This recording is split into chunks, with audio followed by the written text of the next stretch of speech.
আমরা বাঙালি বস এত তাড়াতাড়ি হার মানি না। লাস্ট নিঃশ্বাস পর্যন্ত আমরা মৃত্যুর সাথে লড়াই করতে থাকি। তো এই তো সামান্য সবজি আর সামান্য ফ্রিজ, দেখো সমস্ত সবজি যেগুলো পচে গেছিলো সেগুলো বাদ দিয়ে বানিয়ে ফেললাম একটা সুন্দর ঘ্যাট, একটা পাঁচমিশালি তরকারি। দেখেছো সব রকম সবজি আছে। তো আমরা বাঙালি বস এত তাড়াতাড়ি হার মানবো না।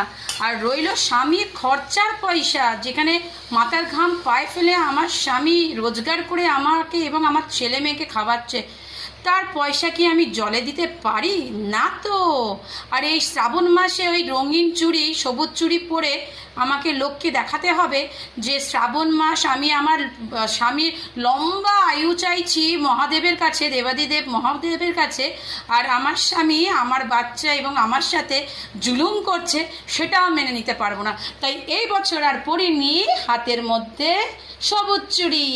তা বলে কি স্বামীর স্মৃতির সিঁদুর ভুলে গেছি? না, সেটা তো অক্ষয় থাকবে মরার দিন পর্যন্ত। তো দেখে নাও একটা ঘ্যাট।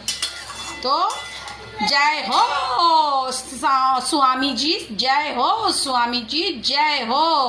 तुम्हारा कुछ भी पैसा हम लोग पानी में नहीं दे रहे, सब बना के खा रहे। तो अब भी मज़ा करो और हम भी दुख दुख दुख सुनाते सुनाते हम भी मज़ा करते।